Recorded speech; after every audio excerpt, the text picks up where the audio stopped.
Welcome, everybody, to the Four Wide Motorsports Network. It's race number 5 of the Truck Series. We come back and forth week after week, and we're back to the trucks just after Hunter Carlson's dominance was taken away by a win from Stephen Luttrell.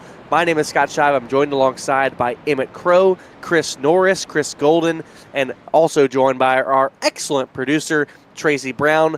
Glad to be hosting all of you here tonight on the 4Wide Motorsports Network for race number 5 of the Truck Series at Phoenix. It's going to be an exciting one, Emmett.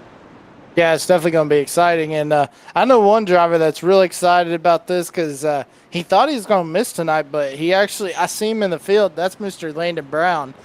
He was real excited about when we were looking at the schedule, seeing it was Phoenix. So look for Landon Brown to be competitive tonight.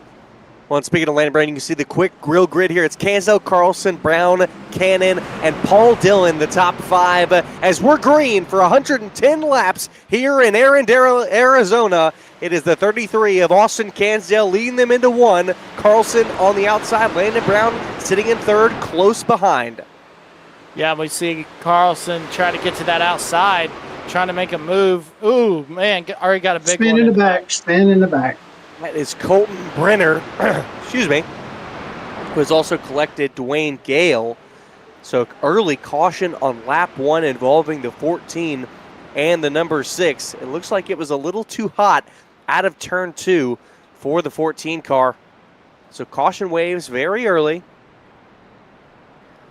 You don't often see a quick caution like this, Emmett, with these drivers and the trucks, but we'll take a look back here and see what caused this incident. Down in turns 1, now it's through center of 2.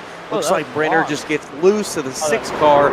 Yeah, 6 car was on the outside and nowhere to go. Tried to get slowed down and they got tagged by the rear of the 14. So a little lazy spin there. No harm, no foul. Colton Brenner, trying to be cleaner these past couple races. And Emmett, he really has been, but just like a rookie mistake there, just got on the gas a little early out of 2. Yeah, definitely a rookie mistake. But, yeah, he's been clean, and especially ran the Gen 4 Coca-Cola 250, 300, excuse me. Ran that with the Gen 4. Had a good finish in that race. So, yeah, Colton Brenner, whatever it is looking really Brenner. Good. I always screw it up. I don't know why. Let's take you, while we got a second, obviously the grid has changed just a little bit, but I'll take you through the running order. It's Austin Cansdale in 1st, then it's Hunter Carlson in 2nd, Landon Brown in 3rd. Then it's Paul Dillon and Wayne Cannon. Wayne Cannon qualified in 4th and now sits 5th, one of his best qualifyings and definitely his best here in the Truck Series. Then it's Charles Oberg, Bradley Young, Joshua Tressler, Benjamin Hallbaugh, as well as Joshua Tressler, who just switched, I just said his name, and Zachary Pantano, your 2nd place driver in the championship. It's Yogi Schleer, Daniel Jones, Art Millen, Colton Brenner, and Dwayne Gale, your 15-car field here from Phoenix. This is a special racetrack, 1-mile racetrack. It's been reconfigured a couple of times, but Emmett, I love this racetrack because it turns 3 and 4 could not be more different than 1 and 2. Yeah, definitely. And looking in the field, we actually have a couple of international guys with Milan and Gale. Because just seeing Gale, it said Jamaica Turk Keiko. So wow, 4Wide Motorsports has reached that far. That's awesome. Hopefully we continue to outreach and continue to gain more and more drivers. We're always looking for drivers. You can join us on Discord, the 4Wide Motorsports Discord, and you can always watch here on the 4Wide Motorsports Network. This week, it's the trucks. Next week, we're back to the late model stocks. But this week, it's Austin Cansdale trying to look for a little bit of luck, as Austin Lucky Cansdale has really been on an unlucky streak here over the past couple of races since the beginning of this Truck Series season. The driver that needs no more luck is the 32 of Hunter Carlson. On the outside of the front row is a 3-time winner of the 4 races that we have had, and he would love to get back to victory lane here on the West Coast. But we've got a lot of laps ahead of us, a lot to complete, and a lot of racing to do. Here we go. Green flag back in the air. Let's get it on. Yeah, Carlson didn't get that good of a jump, and now that's going to allow Landon Brown to pull alongside of him on the inside. And look right here, Scott. Landon Brown on the inside making short work of Carlson, trying to, but he can't do it. Carlson Good momentum out of turn 2 that time. Will clear the 5 of Landon Brown. As we've got contact in the rears, caution will come out once again. It looks like it's the 14 of Brenner once again, and I believe that is, who is it? That is a 63, actually, excuse me. That was a 63 of Pantano. The 29 of Wayne Cannon is involved. Yeah. Brenner was able to stay clear, so that, excuse me, that was Pantano. Yeah, so I saw this when we were coming out of the shot. Out of the corner of my eye, I saw Cannon hit the wall. He must be still thinking about his wolf grind on Call of the Wild. But look right here. I mean, I saw Patano getting loose, and I was like, oh, this ain't going to be good right here. Yeah, that was weird. I'd love to go back and see what happened to Wayne Cannon initially, because he was way down towards the inside wall at the exit of turn number 2. So let's look along. Imagine he gets the apron right here. Yep, gets loose on the apron, is able to save the car. Trying to get back in line, but it's 3 wide. Looks like Pantano just kind of sideswipes him. I would say that the 29 of Wayne Cannon had come back into the field and rejoined relatively straight, but it looked like 3 wide. Pantano had a reaction to the driver on the outside, and Pantano did not know quickly that the 29 of Wayne Cannon was down to his inside. And that is a tough go for the 63 of Zachary Pantano, because like we said before the restart, he is currently second in overall points to the 32 of Hunter Carlson. So Zachary Pantano, while he's got the fast repairs, needs to make sure he has a continual clean day, because you know these fast repairs, Emmett, can go away quick. Yeah, they can.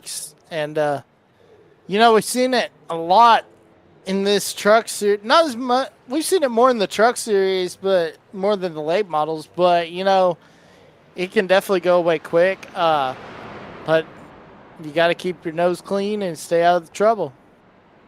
So Pantano will rejoin at the tail of the field in 15th spot. Not too much movement throughout the field. A little bit of movement there because Wayne Cannon falling down. He's back now in 14th. Landon Brown, it looks like, yeah, he's still being scored in 3rd place. So Hunter Carlson with iRacing was continually scored in the 2nd place position. So line up 2 by 2 as we've got 1 to go before the restart. 8 laps completed once we get back to the stripe and back to the restart. But Emmett, again, like we said, we don't normally see these quick rash of cautions here, especially in the truck series. We had a good bit of it at Slinger last week in late model stocks, but of course, that's the fastest 1/8 of a mile in the world, and so you can expect some cautions there, but not as many you expect here at Phoenix Raceway. Yeah, that's definitely right, Scott. You know, in this truck series, we really haven't had that many cautions, to be honest, if you think about it. So, yeah, this is really surprising, especially a track that these guys know with Phoenix. Really crazy to see this and kind of odd. Hopefully the drivers can get it cleaned up from here on out. Just a little couple mishaps throughout the mid-pack of the field. Green flag back in the air once again. It's a great jump by Austin Cansell, and it's a great jump as well by the 5 of Landon Brown. Looks very similar to how we saw it last restart, but can Landon Brown do anything differently to get in front of Carlson and solidify 2nd position? Well, and the thing is also, Scott, you know, Austin Cansell, he can't be impatient right here. He's got to stay calm and realize we're only on lap 9 of 110, so it's going to be kind of a moderate race, and we still have a long way to go. Whoa, man. Did you see that? The 32 caught right under the tail of the 5, and what a move that was. He's going to send it back to the inside. He's not quite clear to slide up. Gives it a little bit of a nudge to the 5 of Brown, but Brown not going anywhere anytime soon. He's going to hang tough on the outside. They send it down into 3. The 5 will arc it wide. Maybe it's too wide. Carlson slides on through. Man. He's back to 2nd while getting a little loose. Cuts the dog leg. Same with Cansell, who retains the lead. That was like slingshot engage on that move by Carlson, and what a move it was. But that just shows, I mean, I think we go back to, you know, we think about Dover when Carlson, you know, went from 6th to 1st in 2 laps and won that race. So we think about that. But, yeah, what a move by Carlson. And, Scott, I think we got an early nominee for the next quick move of the race. I think we do as well. You saw it was also aided by a mistake by the 5 of Landon Brown, who sent it down into turn 3, washed up a little high, and allow the 32 of Cansdale to clear through the center of 3 and 4. So now, as they run, it's Cansdale, Carlson, Brown, Dillon, and Young, the top 5. Then it's Charles Oberg, Tressler, Schleer, Jones, and Patano has made his way back up into the top 10 after starting dead last on the field after this restart. Yeah, and I know Lucky is probably he's probably shaking in his boots right now, just hoping that maybe this is the race where if Hindley all comes together, he gets the monkey off his back and puts that number 33 in victory lane. Cansdale has not gone to victory lane in quite a time. I mean, I think normally we'd remember, and it's been so long that I don't think you or I can remember when the last time we saw this number 33 in victory lane in all of our FWM iRacing series. So we know that Cansdale would love to get that monkey off the back, as you mentioned, and get back to victory lane where he has been many times before within the 4Wide Motorsports iRacing series and within the league and all of his competitors. Want to highlight as well Yogi Schleer and Daniel Jones running 8th and 9th right now, both the two biggest movers of the race. They are both up 6 spots from the start of this race. They both started dead last on the field, 14th and 15th. And as we know about Daniel Jones, he's always starting in last and moving through the field. But Yogi Schleer, we see him normally qualifying towards the mid-pack, but this time qualifying towards the rear, but moving towards the front is the number 12. Right now, that number 12 in 8th spot is hunting down the number 20 of Joshua Tressler. Well, I don't think Yogi Schleer would want any other teammate but Daniel Jones. Of course, Daniel Manfred Jones, big career in real life on the short tracks. But I think he's really helped Yogi and the UNCW racing team, both of them, really show up and show what they can do. All these drivers here about continually improving their own racecraft as well as the league as a whole. Everyone that gets to race here with 4Wide Motorsports gets to enjoy good, fun racing, and that involves everyone pitching in, playing their part. A huge hit for Joshua Tressler to the inside wall. That is going to be at least day over, quote unquote, for number 20. He's going to slide up right in front of the 15 oh my gosh. of Milne. And Art Milne going to get a little bit of a tag from that, and Tressler comes over the radio apologizing. I don't know if he's going to be able to get back to the pits, but he is right in the middle of the racetrack, and the leaders are up and coming. Cansdale is entering turn 3 right now. Oh my gosh, no caution. They got to throw caution, but I guess Joshua Tressler forgot to pull out his web shooter and there we go. Just hit the wall. Well, he was able there to get clear of the racetrack and get back into the pit lane. Something. I'm sorry. It looked like almost like something broke on that car, on that truck. Oh my! The way he just darted down to the inside retaining wall there.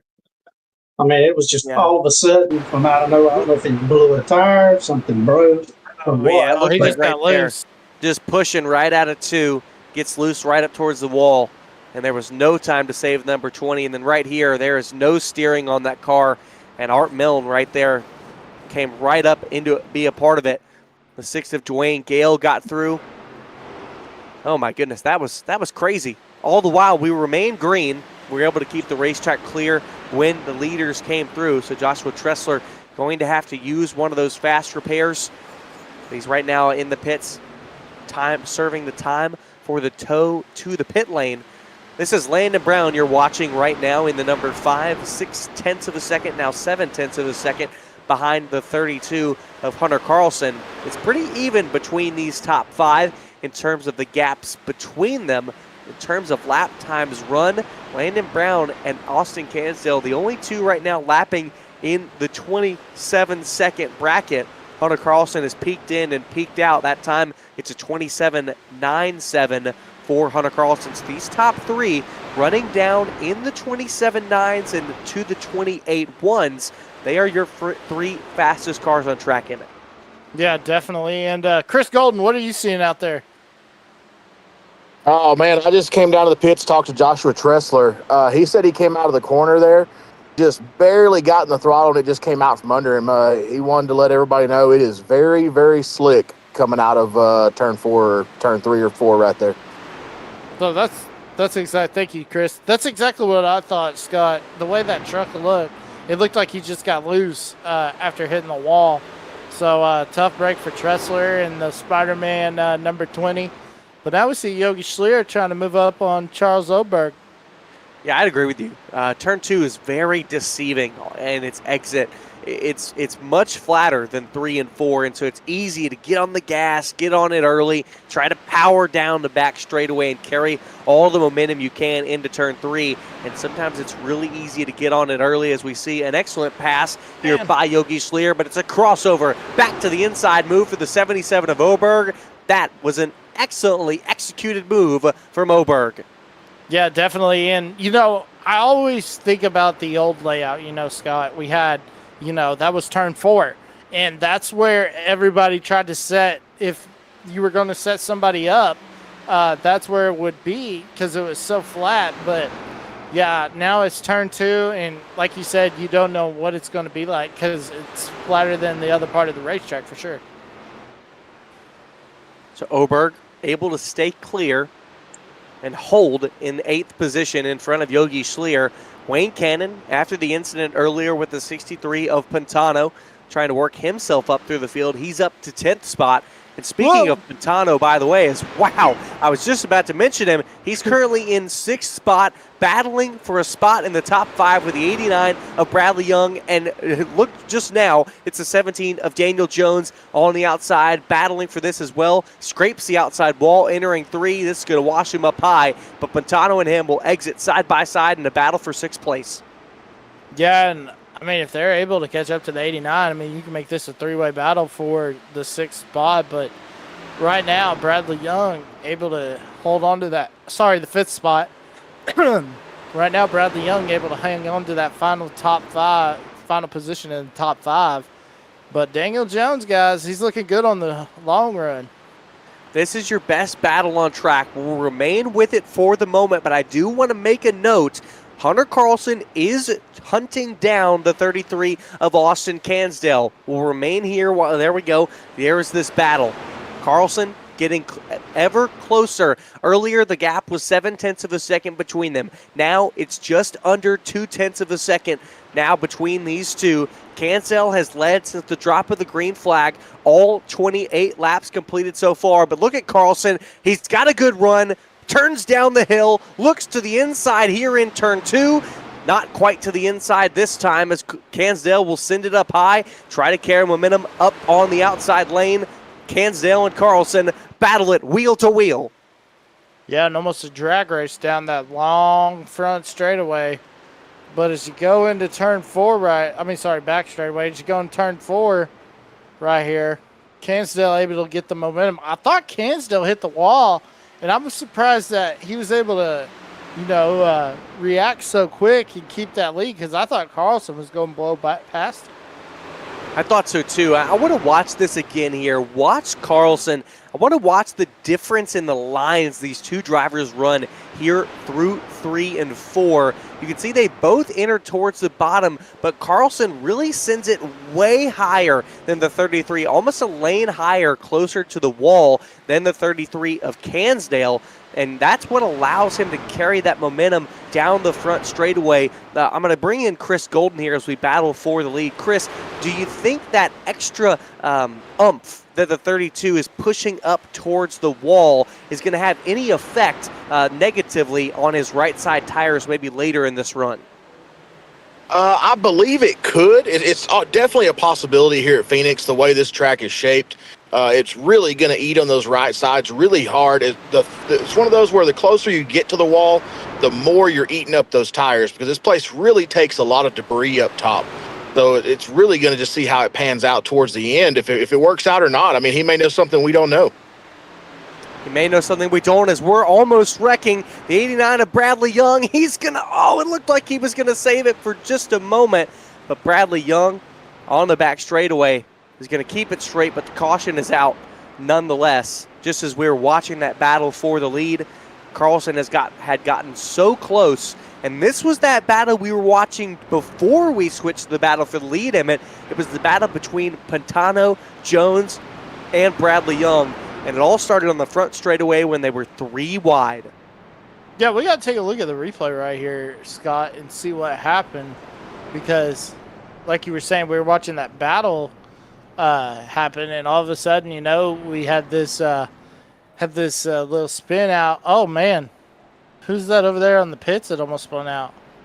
Not sure, but it looks like pretty much everybody is coming into the pits this time for fuel and tires. Let's see what everybody gets. Will everybody take 4 or will they take 2? Don't worry, viewers. We're going to get to this incident, what brought us to our 3rd caution of the day.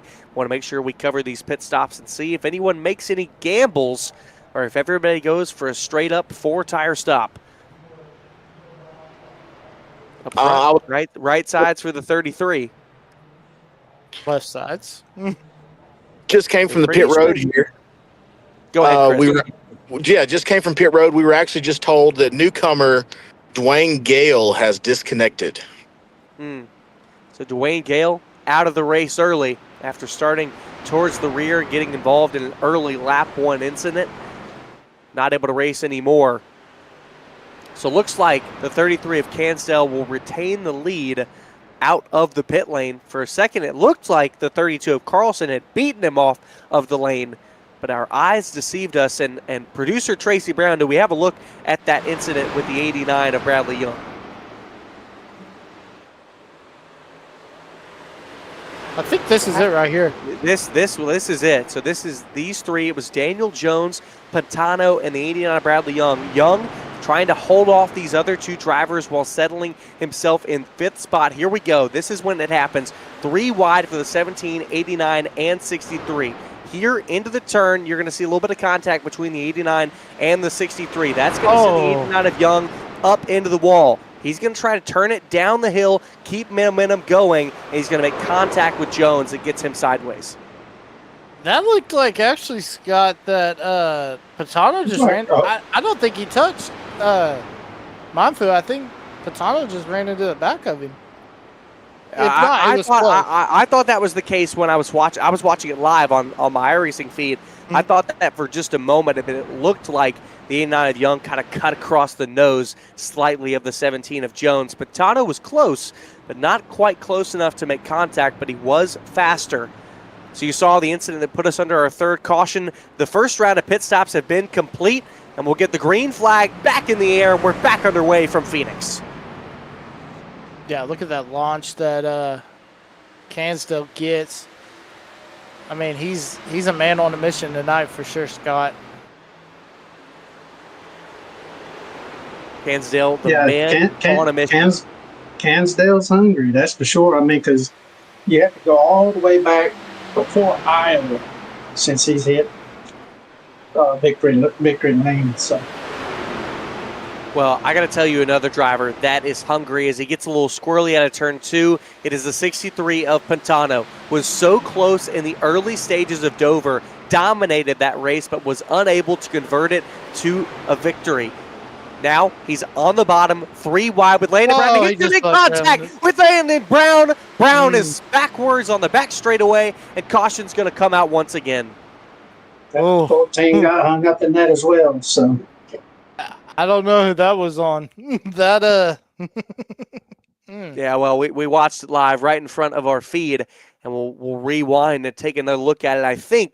I just don't know here if Pantano knew that Daniel Jones was on the outside and that they were 3 wide. Looks to me like the 63 is coming up into the 5. Oh, definitely. Oh, my gosh. And, you got to wonder, he might have known, but I think the 5 was leaving a little extra room for the 17, just trying to play it safe fairly early. Yeah. Just the slightest bump. And the thing is, it's nothing gets his driving, but Zach Patano is very aggressive on the track, and not saying that in a negative way. I mean, he's very aggressive, but he knows when to have his aggression come out, for sure. If that sounds he knows the things that he can do, and he knows when not to do them. If that makes sense. Yeah, Well, and I think a lot of these drivers know exactly how much room one of these trucks takes up on the racetrack. And so even if he knew that they were 3 wide, he imagined there was going to be more room for him to be able to slide up a little further. But Landon Brown did not come up as much as he thought he would. And so they inevitably made contact out of turn 2. It's been our real trouble area here tonight, gentlemen. Yeah, definitely, as we Sure see. has. Who was That's that what getting I'm excited at.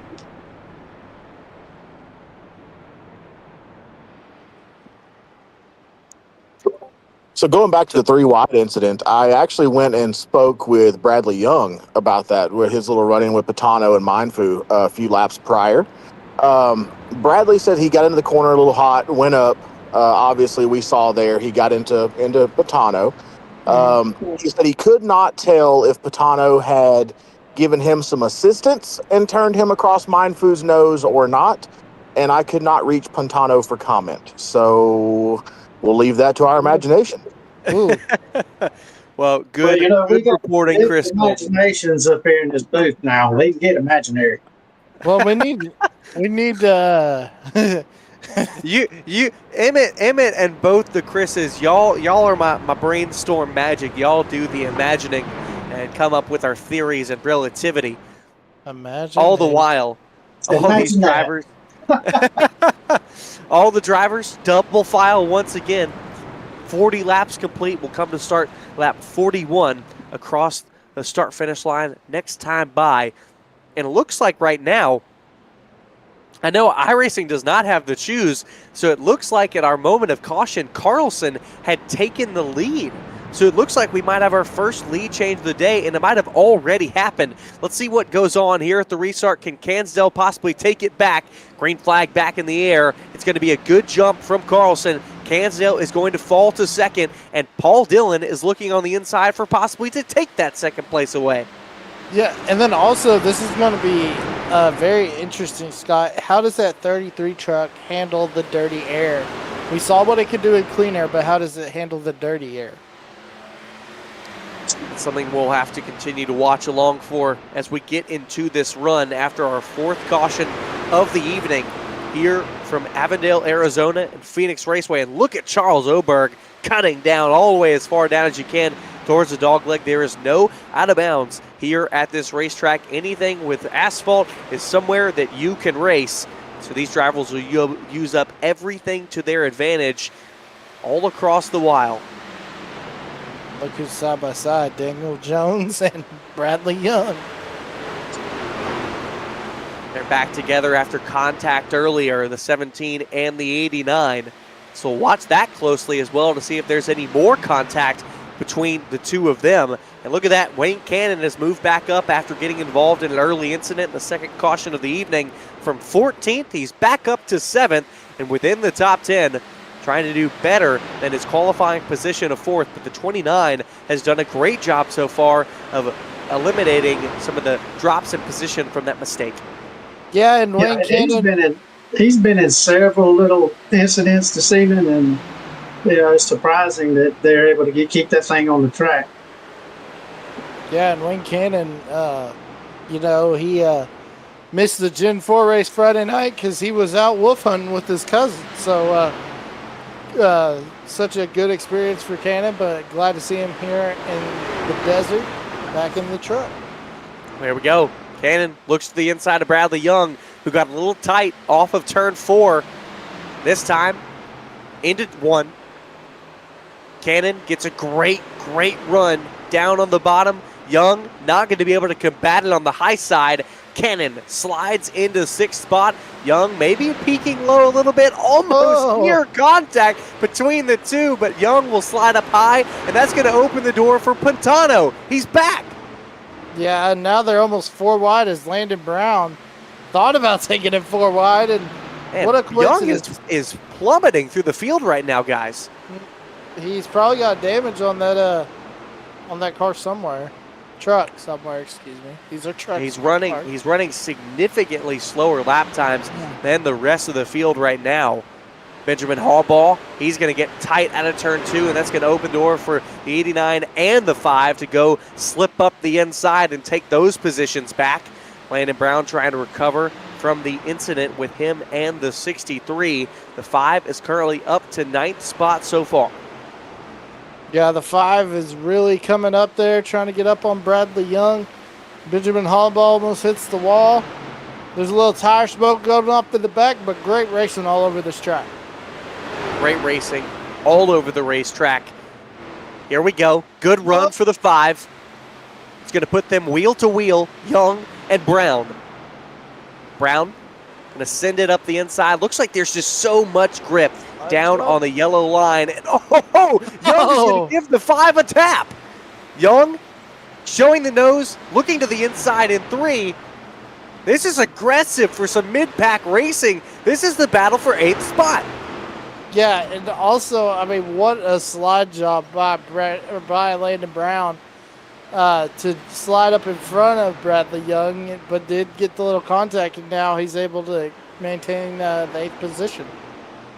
Yeah, Chris, I'm Chris Golden. I'm just going to look at this, and looking to me right now that Bradley Young seems incredibly loose in turns 1 and 2, and gets a little tighter in 3 and 4. That truck just does not look to his liking right now through this green flag run.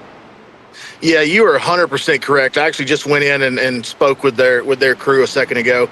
Really, really loose, coming out of every single corner. He just cannot get any drive off right now, and it's causing him to try to back the corner up a little, and a couple times even drive in a little deeper. He's trying to adjust his entry to get that exit right, and he's hoping the truck and the track will come to him right now, but he doesn't have the right rear to really get out of the corner, as we can see there with Landon Brown pulling away.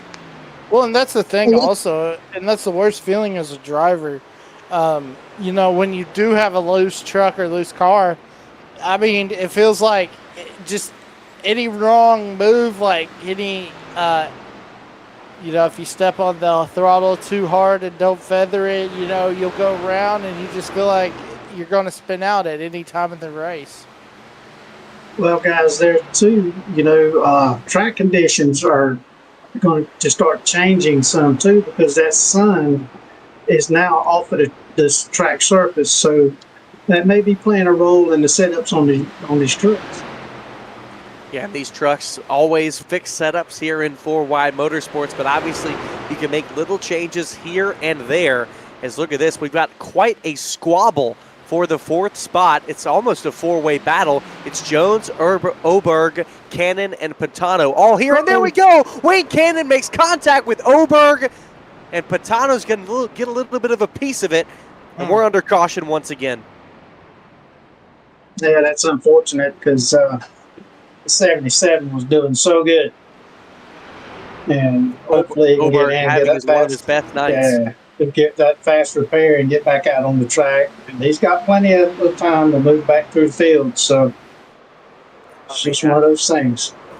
Looks like Cannon just sending in a little too deep in turn 1, makes contact with the left rear quarter of the 77, and then the 63 Pantano was right there in the mix and made contact with the rear of the 29. So this is real interesting, Scott, because, I mean, as we hit the line this time, it'll be halfway in this race. It's going to be interesting to see how many stops they're going to make this. They'll stop again before the checker. I mean, there's going to be 55 laps to go when they hit the line. Running 50, what was that, about a 30-lap stint with this. They just came in the stop before. So yeah, I was going to say, that one was about almost 20 laps. 20 laps? Okay. So it'll be interesting to see if anybody tries to push their strategy and try to make this a one more stop race. Yeah, definitely. I think drivers from here on out will be thinking one more stop, whether it be under green or under caution. Now, of course, if we were to get a late race caution, that would change the game of what drivers might be thinking about pitting late for tires having an advantage. And Hunter Carlson going to continue to hold the lead after taking it on the before the last caution. You saw the moment that brought us onto this caution. The 29 makes contact with the 77. and every driver decides to come into the pits this time. Only drivers that stay out, it looks like, is Art Milne and Landon Brown. Oh, actually, Zachary Pantano stays out too. So 3 drivers choose to stay out that were on the lead lap. So Carlson will not line up on the front row. Yeah, the Pirate, Art Milne, Mullane. Okay, there we go. So he did come in. And same with Pantano. So excuse me on that. Pantano and Brown came in for 2. Art Milne, only driver to stay out on no fresh tires. The Canadian Pirate. Yes. Because that doesn't sound right. That doesn't even go together. Canadian Pirate. Yeah, I don't know. But hey, every man has his own deal. Yeah, I was talking with Art a little bit before the race, man. You know, he said he was so glad to be back. He missed a couple of weeks. So, and it's glad to have him back in the field. Good to see him up front. Couldn't agree with you more there, Chris. So set them up 2 by 2. It's a different front row than we've seen all day. It's Art Milne, Landon Brown on the front row. Brown has been up here fighting for the lead early on, but is involved in a wreck with the 63. Coincidentally, the driver who lines up just behind him on the second row, one across, Zachary Pantano. How will this go down? 2 drivers on 2 tires, 1 driver on no tires, and the rest of the field on fresh 4. Green flag back in the air. You saw Art Milne, not the greatest restart, but he'll hold the lead. But it looks like Landon Brown going to try to drive around the outside. Yeah, I wonder if he missed a shift right there just for a second. Oh, look at it's the tires. He has no grip right in front of the rest of this field. And looks like driver's going to split him inside and outside. Milne trying to get away and clear and hold some position rather than fall through the field. Pantano, as well as Paul Dillon, look to the inside. Dillon going to get tight. They make a little bit of contact as Benjamin Hallbaugh. You can see at the bottom of your screen sliding to the inside. Will stay green. All the while, Hunter Carlson trying to take the lead away from the 5 of Landon Brown. He's ripping it around the high side, and he'll take it back. Look at Austin Cansdale coming up there, Scott, after getting the tires. Moves into the running for the number 2 spot, was almost 3 wide for the race lead. Landon Brown right now on this 2-tire call, really hoping for another early caution. Try to even out these tires and make the advantage of all these drivers that took 4 fresh ones a little bit less. Good job for Cansdale to get back around it as we look here right now for the 4th and 5th spot. It's Pantano and Jones and Young. We've seen these 3 together before, and it did not end well. Can they keep it clean this time? 60 laps this next time by. Yeah, look, Wayne Cannon trying to push it. Yeah, I was just going to say, and there's the old rust bucket in there. Oh my gosh, look at this. We almost looked about it to be 4 wide. Pantano was able to stay clear of it. 3 wide with Oberg, the 29 of Wayne Cannon, and Paul Dillon. What a scrabble this is right in the mid-pack. This is good racing. Wayne Cannon's starting to blink in and out. I mean, here comes Paul Dillon on the inside. Gets past Pantano for the moment, but Pantano trying to shoot up on the outside. Oberg gets under Cannon. He's making a move up in there back. These 2 drivers, Dillon and Pantano, both. We got to spin. Caution is out. Wall. Is that Oberg again? Well, if it is a 29 around him once again. Oh man. Oh, wow. Oh. What in the world there? What is Cannon having some connectivity issues, and that's what's causing him to be in all these incidents? Because that's like the 2nd or 3rd time he's got into somebody. You know? I can tell you exactly what Wayne Cannon was thinking. He was thinking that the 77 of Oberg was going to cut the dog leg, because that's what the 29 was going to do. And when the 77 was going to stay with the racing line, it was too late. Wayne Cannon was already making the left-hand turn to cut the dog leg. He's thinking about that elusive Great One Wolf that he's after also on Call of the Wild. Yeah. Cannon will not be happy with himself. You know, he prides FWM in remaining with clean racing and as much caution-free racing as we can. So he'll definitely won't be happy with himself after the cause of those 2 incidents, and we'll definitely have some self-reflection. But we can all agree that none of that definitely on purpose from our fearless leader. No, well, I can promise you this much. I guarantee you on the radio for Wayne Cannon right now is crickets. You will Oh not. yeah. He's so mad at himself. You won't get a word out of him. So I promise you, nobody beats himself up worse than Wayne Cannon does when things like this happen. Well, and it's tough because, Wayne's the guy that comes in and says, hey, if we have a lot of cautions in a race, he's the one having to say, hey, we need to fix this. We need to clean this up. And so it's definitely not going to feel good that he's adding on to that counter. But, of course, everyone has incidents. It's the racetrack, and we love that Cannon gets to come out and race when he can. Gets to race with us probably 70% of the time. Sometimes he's busy with work or other things, but would definitely always want to keep that 29 on the racetrack no matter what. Yeah, and these guys, they're running out of fast repairs. So from here on out, man, the damage is damage. So gotta hate that for the 77. Yeah, Oberg not using his other fast repair right now. 3 laps down. He still has one in hand. So he very well could use it, but it looks like he's deciding not to. Not sure why. He probably That will has remain. forgotten. He's probably forgotten about it. I mean, if we're gonna be honest about it, he probably doesn't realize it. Maybe so. So race details right now. We had 4 sets of tires in the pits, and it looks like Chris Golden has gotten to talk to some of our drivers out there recently involved in this incident. Yeah, I was able to catch up with the crew for Wayne Cannon. Not much being said. As you guys mentioned, he's pretty much clammed up on the radio right now. The only thing we were able to get out of it was, I don't know, bad night. And that was all we were able to grab. Oberg, no comment from Oberg.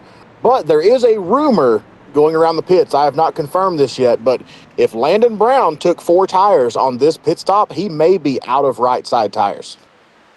So Landon Brown could be completely out of right side tires after just coming into the lane that time. Brown currently running in 8th spot, battling with Yogi Schleer as Pantano gets loose in front. You can see them on the right side of your screen, 3 wide behind. When have we not seen these two drivers near each other today? Pantano going to slip loose. He's going to make contact with a 5. The Brown is going to save it, but Pantano is going to go around. And it's like I said, we know that Zach Pantano gets real aggressive. That was guys, I find it amazing. I find it amazing that the incident that we had earlier, that like three or 4 trucks were involved in it, there was no caution thrown. And now we've seen here 2 or 3 of these cautions are just tic-tac stuck. So, yeah, really. It's iRacing. I don't know what they're doing as far, because they control these. As far as I know, unless they've got. Well, I know that Carlson has his hand on the button. Okay. And there gets to a point sometimes when Carlson will stop and let iRacing completely control it. In a scenario like this, I imagine it was probably Carlson getting word that he was going around. No idea that Pantano would have been able to save it. I would have said the same for the 89 with Bradley Young earlier when he was able to save it and keep the car straight. You can never imagine when a car is that sideways, a driver is going to be able to keep it straight and on the racetrack, because you call the caution in a scenario like that so the car doesn't come right back into the racing surface and take out a driver who was completely innocent. Well, too, we talk all the time about the talent of the drivers in 4-wide. Some of the most talented and considerate gentleman racers I've been on the track with. And I learned, like I said, every time I watch them, every time I'm on the track with them, I learn a lot from these guys. And I it's just experience and being around, knowing the guy you're racing with. The more you race with them, the more you get used to what they're going to do next. It's like chess. You got to think 2-3 moves ahead with these guys, because if you don't, well, you're going to get screwed in the end.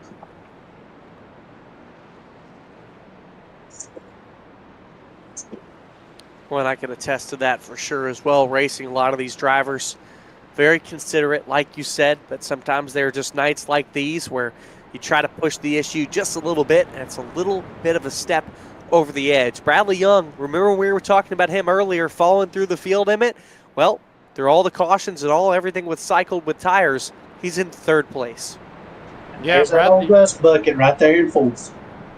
Yeah, Bradley Young having a great race, able to gain the track position on pit road, even with their strategic moves. But great run for Bradley Young and Paul Dillon and definitely Daniel Jones. What a run. Daniel Jones has been in the top 5 ever since he's gotten there. Can the 17 go up and maybe battle with some of these leaders like Carlson and Cansdale? They're your only 2 leaders today. Well, Art Mill, 3 leaders today. But the real question is, can Cansdale take the lead back away? Cansdale, we've mentioned his unlucky streak, and a win would really, really be what that team needs.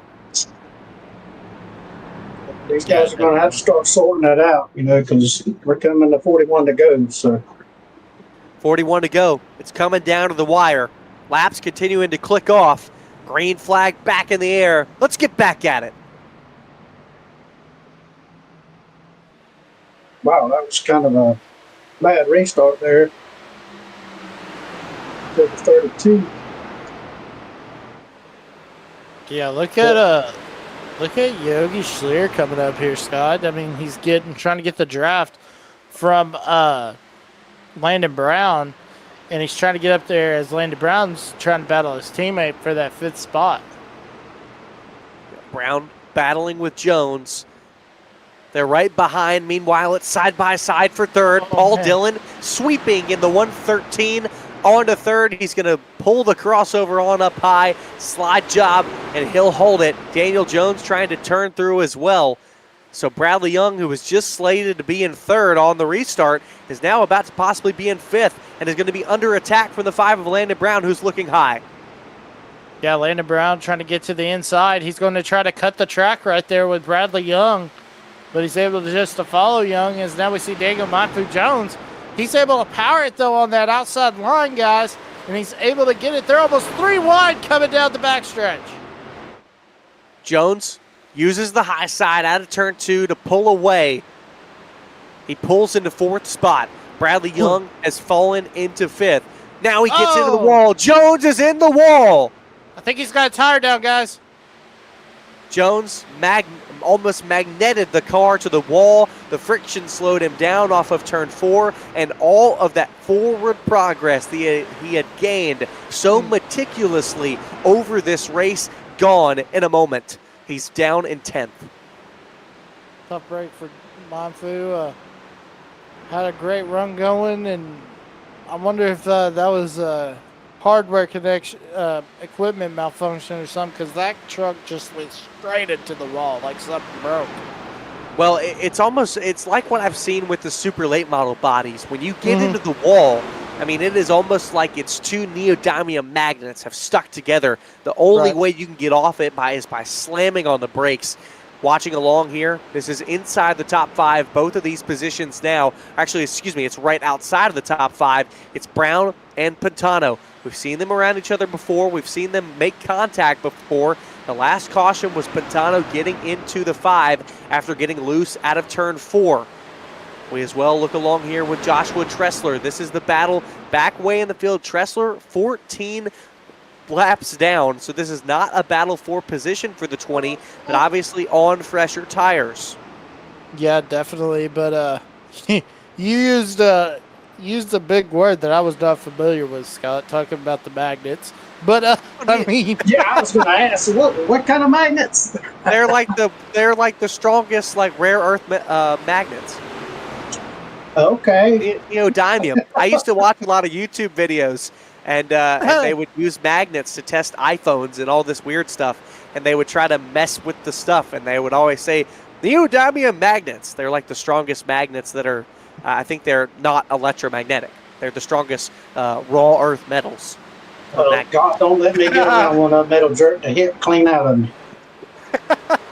Well, they're very strong. So I would not recommend putting one up to your phone because it will do certain damage.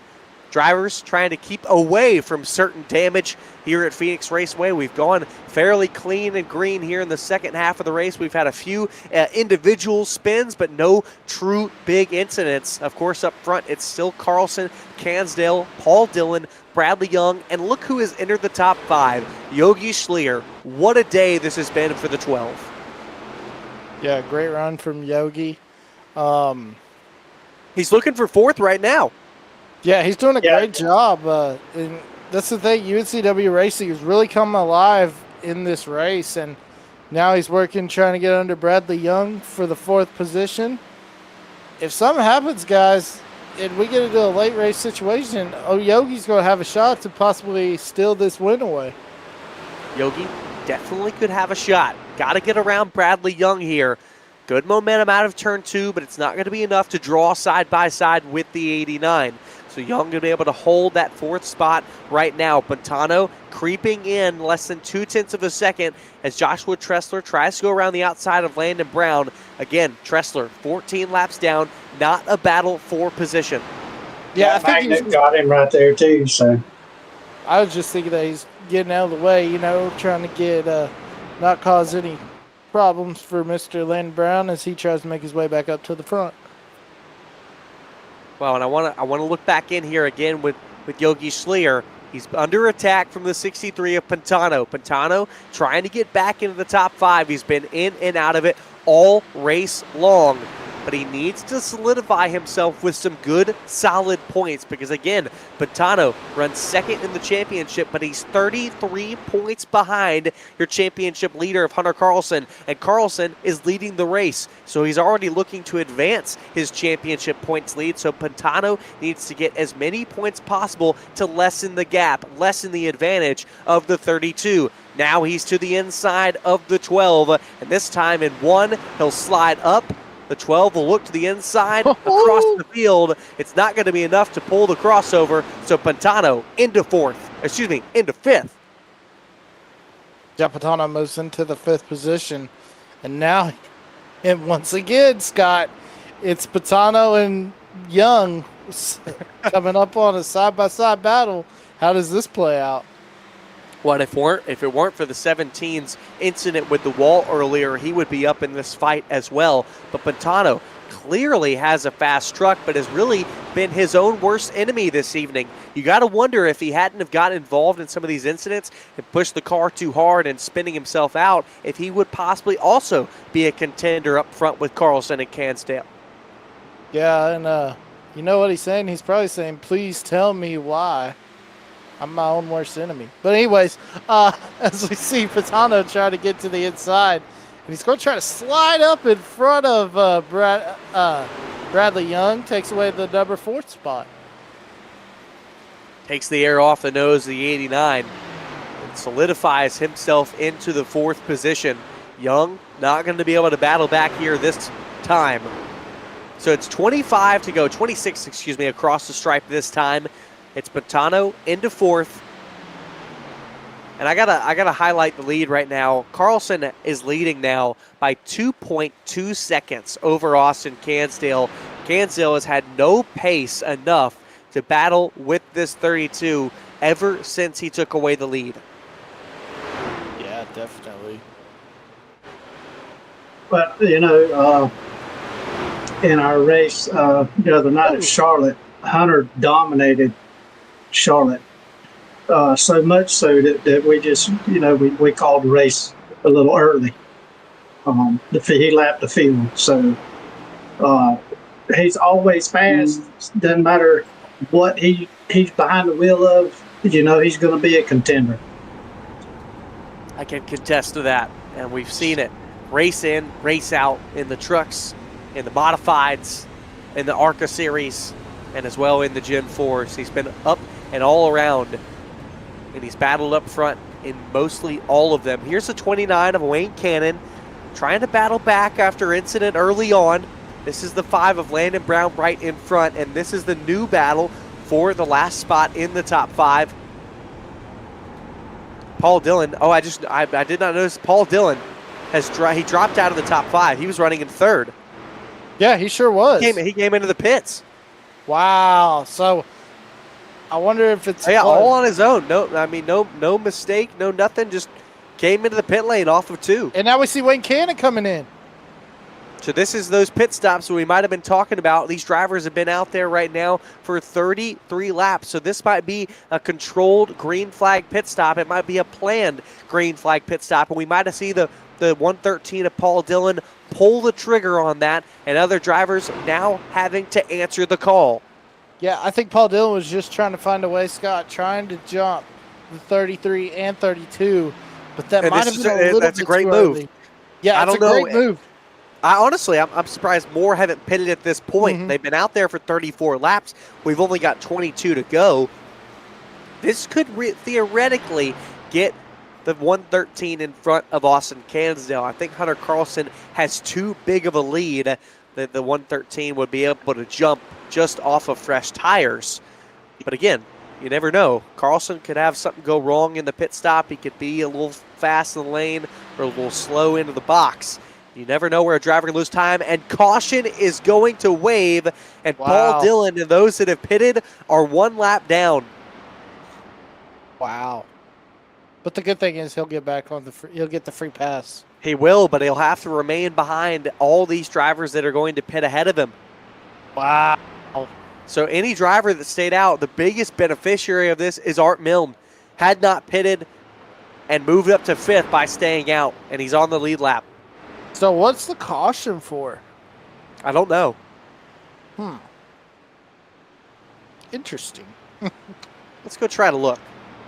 I was so interested with the tires. Oh, I see it. Looks like... Oh, I just saw it for a second. It was the 14 of Brenner spinning on the back straightaway at lap 76. Hey, for that kid. Or, excuse me, sorry, not lap 76. It was lap 76 for the 20 of Tressler, but it was lap 90 for us. Well, you know what's crazy is I thought Colton Brenner was a young kid, but then Chris Golden was telling me that he's not a kid. He's actually older than all of us. Oh, really? I didn't know that either. I did not know that. I thought, because he looks like, I guess he's got that baby face because he looks young in his picture. Maybe so. Maybe so. I don't know. I'll have to ask his wife on the chat how old he is. Well, we've seen pit stops take place. And what? I'm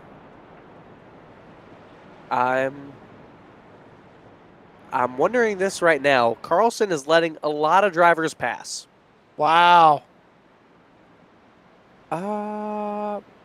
He's down in 5th spot right now. What's going on? Let's see if he goes here and passes any in the field. Oh, he's going to hit him. Well, I'm wondering, did he have a problem in the pit lane? I think he did. Did he not stop? Well, Did he no, he overshoot stopped. his pit, or No, I'm looking back at it right now. Really? Wow. Oh my God. what was the EOL for? Well, I can tell you it was given to him by Wayne Cannon. Oh, wow. He gave him EOL for being too fast on the track. Yeah, let's see if Chris Golden knows. Do you know why the 32 Carlson got an EOL? Unfortunately, I do not. I was looking into our Colton Brenner age debate. What did you hear? He will, his next birthday he will be 31. Okay. There we go. So he's a little bit the older than me. debate has Okay. been settled. All right, there we go. But give me Surrounded by children. give me just a second. You can find it out. I was going to say, if you know, let us know, Chris. We'll see why Hunter Carlson got the EOL. Chris Golden will try to go and get our information. But until we know that's where he's at. Carlson into the line of those drivers that were on the lead lap. So we'll only put him down in 5th because, again, there were only 5 on the lead lap at the time of caution because it was midway through the pit cycle. So he'll start in 5th. And Art Milne, through that, the biggest beneficiary that we talked about, he's going to be 4th. Before everyone started pitting, he was right outside of the top 10. So he gained a handful of positions. And look at this, guys. Look at this. He's coming back in. Who has been who has been up and down. It looks like, yeah, I was going to say Carlson looks like he's dropping farther. I mean, he's truly dropping end of line. So it's not going to be just fifth. I mean, it is all the way back in the rear of the field. It looks like the call is speeding. Yeah, he's got to go to the end of the longest line. Yeah, it looks like speeding. I cannot believe that. What a huge mistake. A mistake you cannot have in the latter stage of this race. This is going to put Pantano on the front with an open door for Cansdale. Can Cansdale take it away from Pantano, who holds the lead? Green flag in the air once again, 16 to go. Yeah, look at Daniel Mindful Jones getting aggressive right here, Scott, on the bottom, trying to get alongside Milan. But look at this. This is anybody's race. Yes, now it is for sure. Here we go. It's Landon Brown. Oh my God. 77 of Oberg gets turned into the inside wall, and caution will come out once again. It was a near 3-wide look for the lead between Brown, Cansdale, and Pantano. But before we were able to get that, it was Oberg. And it looks like Oberg is saying it was all him, all by himself. Got loose all on his own, and yes, he did. Just off the bottom of 2. Yeah, and this is not good for the 32. No, he's going to have less time to try to move up through the field. But it is going to put him in front of the lap cars, however. Yeah, that is the good thing. Yeah, he will gain those positions back this time. So that's the positive note on it. That these laps counting down on the caution they're not his friend at all. Yeah, I think Oberg Scott just carried it in there and tried to overcorrect it. When he did, it just went around on him. Yeah, he did. Right, Charles. Guys, I don't think we've had better storylines than this race right here. We've had. I mean, I'm hyped up in my chair. People have asked me why I do iRacing broadcasts, why I enjoy iRacing broadcasts. This is why. Because even when you know nothing about the drivers, nothing about anything, the racing is still racing. And there's still storylines aplenty. A driver who has dominated most of the day, started in second, now gets an EOL for speeding on the last pit stop of the day. He's won 3 out of the 4 races we've had. But again, all these drivers now in front of him, this could be a huge knock to his championship points lead.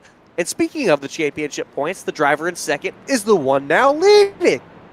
Yeah, and when we go back to this restart, it's gonna be chaotic. Whoever survives this, it's gonna be like Supercross with the whole shoot when they go down into that. I mean, look at it, guys. We got Pantano leading, and how many times has the 5 of Landon Brown been accordion up and down the field today? He finds himself in 3rd, so it's just excitement everywhere. Well, it was funny because when we were talking to Landon Brown, I think it was Friday night, and we were talking about what the race would be. No, it was Monday night. We were talking just, chatting after the race, and we said that it was going to be Phoenix, and he was like, oh, man, I think I'm going to miss it. Well, here he is, and he was excited to be here, and look at where he is at on the track. Well, and obviously he likes it here. He loves it because, like I said, he's been an accordion all day long. And here he is in 3rd with 13 laps to go, coming to 12. Guys, something happened to Daniel Jones. He was all the way in 5th. Oh, never mind. There he is. No, he's all the way in the back. What happened? Something happening for Daniel Jones. No ELLs, no nothing. So not sure, and we might not ever know. He might have just dropped back. 12 laps to go over this restart. It's Pantano and Cansdale, front row, green flag in the air. Yeah, and Landon Brown was ready to go. Give him a shot right there. But now looky here, Pantano trying to clear Cansdale. He's going to throw an aggressive block on it. Wow. Pantano being a little conservative here through the center of 1 and 2. We've seen him overstep and spin himself out a couple of times. But Cansdale is going to get a great run. He peeks to the inside. He shoots to the inside in turn 3. It's wheel to wheel between these two for the lead. Cansdale, as Pantano gets tight, Cansdale to the lead once again. 11 to go. Yeah, Hunter Carlson. Hunter Carlson up to P3. Look who's in 3rd. Hunter Carlson not out of it yet. He said, I got an EOL, but it doesn't matter. I'm going to find a way to race towards the front. It's Cansdale, Brown, Carlson, Pantano, Milne towards the front. Brown still has an opportunity. He has to hold off Carlson and find a way to hunt down Cansdale. Yeah, by him trying to hunt down Cansdale, from Carlson. Now Carlson's going to be able. Oh, he gets into Carlson. Oh. They make contact. Brown still in third, but Pantano right there on his bumper. Cansdale cannot have another caution. It's the biggest lead he's had since early on in the race. And if we had another caution, it would reel the 32 right back in, who has had the fastest truck all night long. 9 to go. 0.8 of a second, the gap. The Lucky Nation is going crazy right now in the chat because they want their boy, a.k.a. Romo, to take home this win today. And if he won, they would say he'd never be able to join us here in the booth again as the in-race reporter, because the one race he doesn't join us, it's been his best in the past 2 months. The gap now 0.7 of a second. Carlson bringing it down by 1/10 of that lap. At that rate, he'll get to the back bumper of Cansdale with 1 to go as the caution flies. Oh, my gosh. And Landon Brown was able to get around and keeping P3 away from Pantano. What happened? Oh, my goodness. Yep, I'm going to tell you what happened. It was Pantano. I believe it. Paul Dillon, actually, he had nothing to do with it. It was Paul Dillon sending it way too deep into one and getting Pantano in the wall, and Bradley Young came and piled in. Well, that's the thing. Those are two very aggressive drivers. So that's kind of peculiar that it was both of them involved together. Dylan Renner said it's Romo's night. We all have faith in him. Well, Lucky Nation, you're going to have to be cheering, hooping, and hollering, doing backflips because he's going to need you. Y'all better get the hex bags out. Y'all better cross your toes, your fingers. Do anything that you think you can do. It wasn't going to be easy under that green flag run, but it's going to be even more difficult now. Shine, don't get the rabbit foot, get the whole dang rabbit. Yeah, definitely. Like you're saying, Scott, and it'll be interesting to see if we have, how close are they on fuel? That's also something to keep an eye on. Yeah, I think they should be okay. The driver with the most laps from the last time pitted is Brenner with 17, and we've seen these drivers make it at least 35 laps, so they should be good on fuel. The biggest thing I'm thinking about right now is how Cansdale is going to try to hold off Hunter Carlson on this restart. And even if he can hold him off to the restart, how will he defend? Yeah, and I think Chris Golden has some news. Chris, what's up? I just kind of went in and talked to a few of the drivers. I tried to talk to them anyway, tried to get some info about some strategies coming from this, probably what we're hoping is the last restart. Everybody's playing it pretty close to the cuff. It was pretty tight-lipped in the garage, so we don't really know what's going to happen here. Only they know. Only the drivers can tell us what's going on, and we might have to hear the answer after the checkered flag flies and we get to talk to our top three. Well, Lucky Nation looks like Lucky Nation has resorted to prayer, so we'll see how that works out for them. Well, it's going to be 4 to go for Austin Cansdale at the front of the field when the green flag drops. And it is going to be the longest 4 green laps of his life. And that's if he can hold on to the lead, because we've seen once Carlson got in front of him before, Cansdale was unable to take it back. Can he hold him off this time and go to victory lane for the first time in a long time? Green flag in the air once again, 4 to go. It's wow, a good Oh my gosh, what a jump by Cansdale. He got He's going to up on put that. Landon Brown in between them. That's exactly what he needed. He needed a moving roadblock.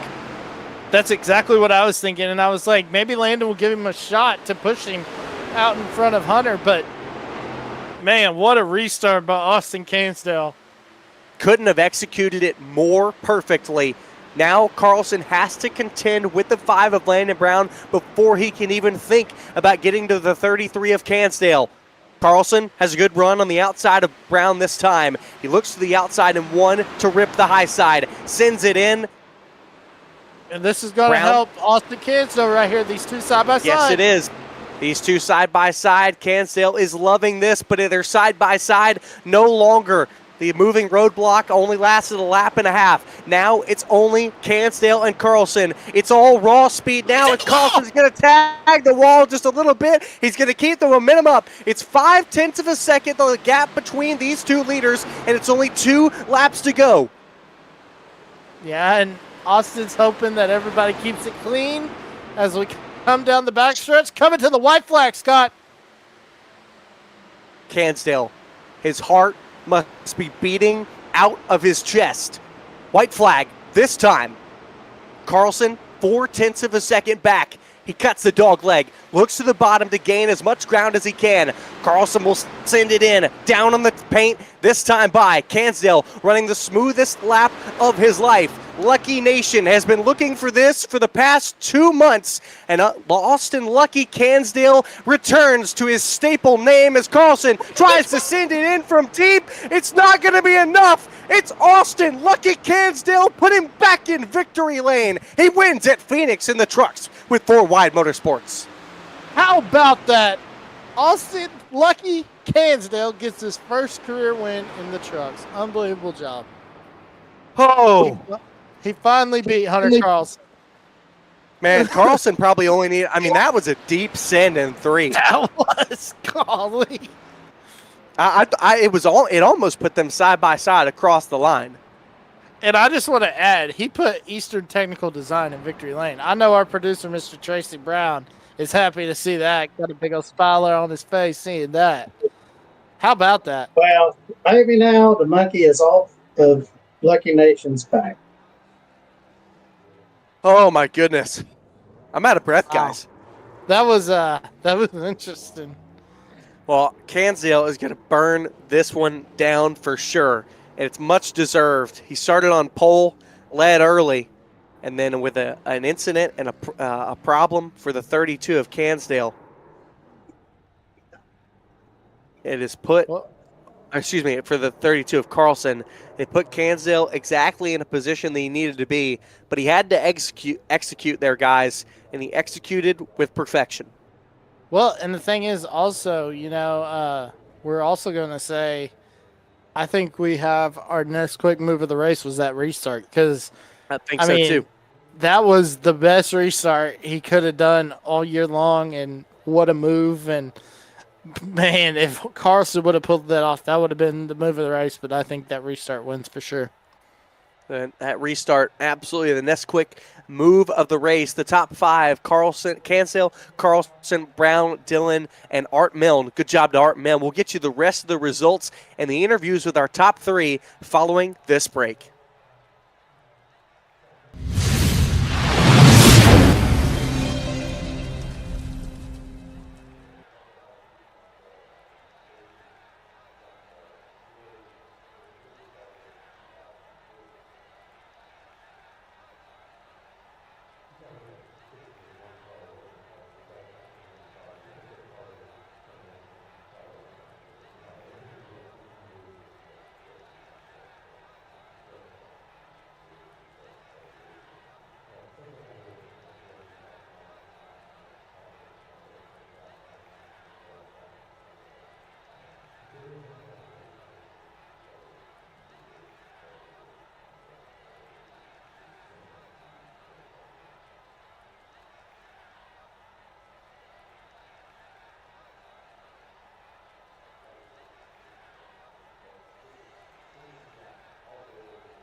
back after a thriller of a race and back with your top three. We'll go ahead and get on into it.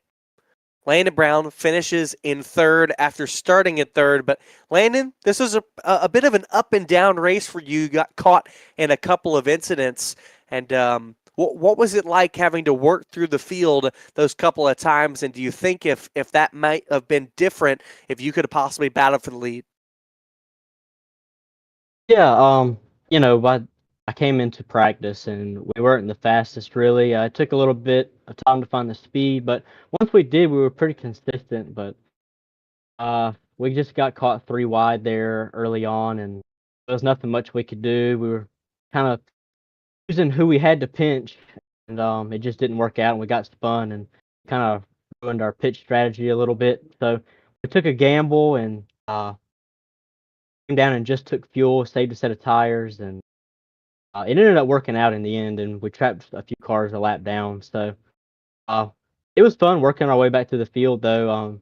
Didn't take too terribly long, but you know how it goes. The more cars you got to pass, the more tire you use up, and the less you have for the end. So. Well, I know you're really excited to run this Phoenix race and the opportunity to run this Phoenix race. On that last restart there, sitting on the inside, you get a great jump along with Cansdale. What do you think more you needed to be able to defend from Carlson? I think we had some damage. With the 32, we got into 1 and 2, and we were battling it through there, and just got into the wall and something in the front. I just had no drive off after that, and like I said before, using up a lot of tire to get through the field, work our way back up there to the top three was hurting us a little bit too. We struggled all night on the restarts. It took us up until that very last restart to actually time it well, and just was unfortunate that we had the damage that we had and we had the tire wear that we had. But overall, it was a fun race, and this place is one of my favorite tracks. Matter of fact, it is my favorite NASCAR track to run at. I haven't ran here in a long time, so I had to get back into the swing of things. But yeah, I love running here. I love this track, and this place is very unique, and I was happy I got to come out here and run with these guys. Landon, before we let you go, anyone you'd like to thank? Yeah, of course. I got to thank Leadfoot TV, Eastern Technical Design, Four Wide Motorsports Network, and Wayne Cannon for putting this on. My Uncle Tracy doing a great job up there in the production booth. All you guys calling a great race like you do every week. Austin Cansdale for winning the race. He's a heck of a driver. I knew going into this race he would be one of the faster ones, and he would be the guy to beat there at the end. So, good to see him win. Good to see him get another win. Yeah, just was happy I was able to make it out tonight and put on a show there at the end. Well, good to see you, Landon. Glad you got to race with us, man. Thank you. Landon Brown comes home in third. Another great result for the number 5, and we'll move on to the 32 of Hunter Carlson, the man who came up just one spot short at the line. It was 2.24 hundredths of a second, and Hunter Carlson, who had figured out the race pretty much halfway through, had dominated since then. But Hunter, I think the big talking point was the EOL and the speeding penalty. Yeah, that was a bonehead move on me. I was just trying to get as much time as I could on pit road while just try to beat anyone I was going to try to play any 2-tire games and end up biting myself in the foot. So that'll be the end of that, and we're back to doing what we normally do on pit road and biting by the speed limit. Well, and it was still a great run from you to get second. After that EOL, I mean, we looked up before the last caution, and you were in third. How did you make it through the field so quickly? Were you just that strong all night? I think it was a combination of people using their last sets early on, and just me being a little faster than some of these people in the field. But I got a really good restart on that first restart after the EOL, and I was able to pick up about 4 or 5 positions and just keep chunking them on each restart. And all of a sudden, I was in third, and I was just able to somehow muscle my way up to second. I apologize to Landon for that little body slam there. I generally thought he was going to run a little higher up the track, and all of a sudden I got a bonk, and there he was. You can't just the way you run, even with triples and these things, you really can't see it out the right side of these cars. I look anywhere to my right, my peripheral, all I see is seat. So I do apologize for that. Well, and I think we can all talk about, obviously coming up one spot short. How do you move forward after knowing it was just, a driver error? Just try to not make the same mistake going into the next truck race and the rest of the season, because in the end we're having good points nights, even if we're not winning, which is all that really matters right now with such a big lead. Just trying to maintain and not gain it as we're closing in on the halfway point in the season. And if I can just keep finishing top 3, top 4, I'll be happy, and we're going to try to get this championship. Well, Hunter, we hope to continue to watch you fight for it, and we know that you'll be back in victory lane. Anyone you'd like to thank tonight? Yeah, I want to thank TJ Spainhour over at Studio 86. Always my big supporter out there. Thank you for everything you do, and I want to thank everyone over at Copperhead Racing. Of course, TJ, the boss man over there, Christian Strader, Brandon McLaughlin, you got Bradley Young over there as well. Just everyone over there. I may have missed a few, but thank you all for supporting me and watching these streams. And I know you're watching if you're not commenting, but yeah, I want to thank Tracy over at Eastern Technical Designs. Got to make sure I get that plug in there, make sure I don't forget them. And want thanks Scott over. I want to thank you, Scott, over there at the B Main, for always keeping me entertained on my long drives to work. And everyone over at 4Wide Motorsports Network. Thank you for everything you guys do, and we wouldn't be here growing this channel and growing this league without you guys. Oh, we appreciate you, Hunter. Congratulations on a good points night. Thank you. So Hunter Carlson comes up just short in second after domination throughout the race at Phoenix, but it was Austin Lucky Cansdale, putting it on the top step of the podium and taking the checker flag first. Austin, I've got to ask the question that everyone would in this position. How does it feel to step back into victory lane? Man, it's a feeling like you can't describe, man. It's been so long since I've been on the top podium, especially racing with the likes of Hunter and Landon and Christian Strader, Paul Dillon. All those guys they're fast in and week out, and it just feels amazing to be finally back on the top step, popping the champagne one more time. So it feels really good right now. With the speed that Hunter Carlson had throughout that really long run, when he was about 2.2 seconds there before he eventually would get the speeding penalty, at that point, did you think that you were out of it, or did you think that you might have had something up your sleeve for him if there was a late caution? I thought I felt like I had something for him. I really used my tires up early in that run, trying to defend against the 113 truck. So it allowed Hunter to get up far away, and then when the track started changing towards the night, I couldn't get into 3. It was really tight entering 3. So I was trying to find a different line, find different braking points just to get into 3 a little bit better, and I couldn't find it. Hunter was just really good in 3. I get him in 1 and 2, but 3 he was just really good. When that final caution comes out and you see that Carlson is back in 3rd place, what's going through your mind, or back in 2nd actually, what's going through your mind knowing that you're going to have to line up with him side by side once again for another restart? You want me to be honest? I had a Hosafar moment. I was punching the steering wheel when I seen that yellow flag come out, because my spotter told me when we was coming to, I think it was 5 to go, they were 1.5 seconds, 2 seconds behind me. I was just cruising, I was sailing, and then next thing you know, I hear my spotter come over the radio. Caution comes out. Hunter's in 3rd, and Landon Brown's in 2nd. I'm like, oh, this ain't gonna go too good. And luckily, I was really good on the restarts. I was able to get really out there on the restarts. We got out there, and I looked in the mirror. Hunter and Landon were battling side by side, so it allowed me get the really good gap on there going on that final run. And I saw he got past him with 2 laps to go, and I was like, oh, it's going to be a dogfight. And I backed up 3 as much as I could without losing as much speed. As I was like, oh, he's going to try something here. I don't know what he's going to try, but we're going to anticipate it, and it worked in my favor. Well, Austin, anyone you'd like to thank tonight? I want to thank my fiance letting me do this every time I can. I want to thank all my friends watching, Eric, Grace, Dylan, Taylor. They're my biggest supporters. I want to thank uh, y'all guys for everything y'all do. I want to thank Eastern Technical Design. I finally broke the curse. I finally got them a win. So it's finally glad to get that curse over with, and hopefully I can keep this high going. I want to thank 4Y Motorsports Network for everything y'all do, putting these on. I love watching these races. I want to thank Scott. I love listening to his podcast on my way to work in the mornings. Just thank Cannon for everything. I want to thank everybody in this league for showing up.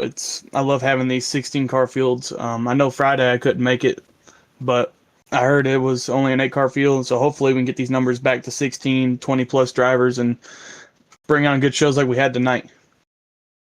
Well, congratulations, Austin. Get back to victory lane. We're glad you're back to victory lane. Go celebrate tonight. Thank you. Austin Cansdale, a winner at Phoenix after a much-needed trip to victory lane.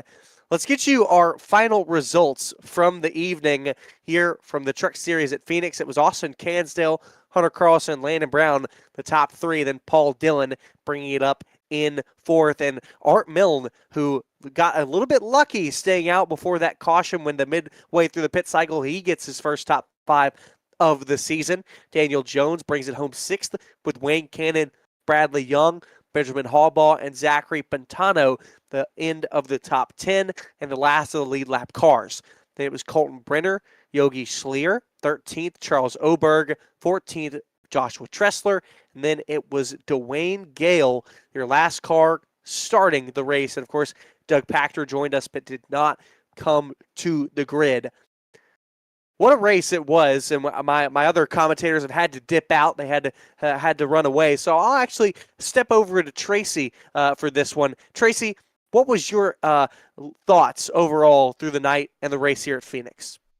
Well, I tell you, it was hard for me to produce, to be honest with you, Scott, because there was so much going on, and I just found myself watching the race.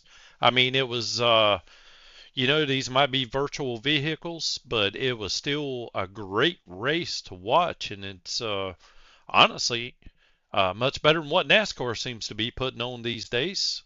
No offense to all the NASCAR fans, but I mean, man, it had a little bit of everything: the intrigue, the drama, and especially that finish. I was sitting here biting my nails, and I'd already decided after this race I was going to tell Mr. Cansdale there he doesn't have to run my paint scheme anymore, because I feel like I've jinxed him so bad ever since he's been running Eastern Technical Design.